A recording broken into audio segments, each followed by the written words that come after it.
माली साल 2026 पाकिस्तान के लिए बेहतरी का साल हो सकता है, यह कहना है एशियाई तरक्याती बैंक का, जिसके मुताबिक स्ट्रक्चरल कमजोरियों को दूर करने के लिए मुसलसल इस्लाहात से मुआशी हालत मुस्तहकम होगी, लेकिन सैलाब की तबकारियां इस ग्रोथ को कम भी कर सकती हैं। माली साल 2025 में इकनॉमिक ग्रोथ बढ़ी जरूर है, लेकिन 2026 के लिए पेशगोइयों में तब्दीली नहीं की गई। सरमायाकारी में इजाफे की वजह से मीशत में 2.7% इजाफा देखा गया। बुनियादी तौर पर तरक्की इंडस्ट्रीज और सर्विसेज में देखी गई, जबकि मौसम की खराबियों की वजह से ज़राअत बुरी तरह मुतासिर हुई।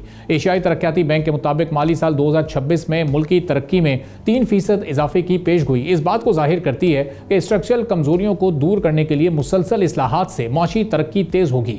आलमी कर्ज पर कम होते खतरात और अदायगियों की वजह से भी इकनॉमिक ग्रोथ तेज होगी, क्योंकि आलमी एजेंसीज की जानिब से पाकिस्तान की रेटिंग बेहतर की गई है और पाकिस्तान और अमेरिका में तिजारती मुआहदा भी तय हो गया है।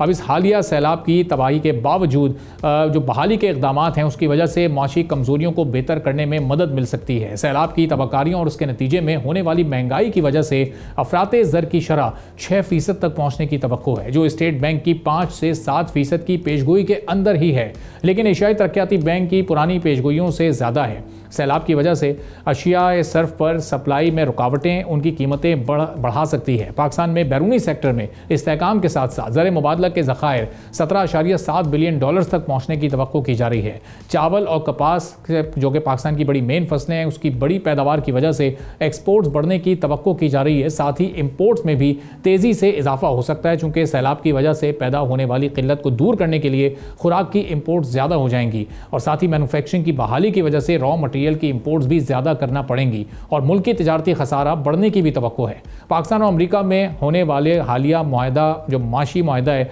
अब वो एक गैर यकीनी सूरत हाल से निकलने में मुआविन साबित हो सकता है। टैक्स रिफॉर्म्स में बार बार तब्दीलियों और मौसमियाती तब्दीलियों की वजह से मुल्क को बड़े माशी खतरात का सामना हो सकता है। पाकिस्तान को शदीद मौसम और सैलाब जैसे कुदरती मसाइल का सामना भी करना पड़ता है, जो पिछले साल होने वाली महंगाई को बढ़ाकर मुल्क की माशी सरगर्मियों को रोक सकता है।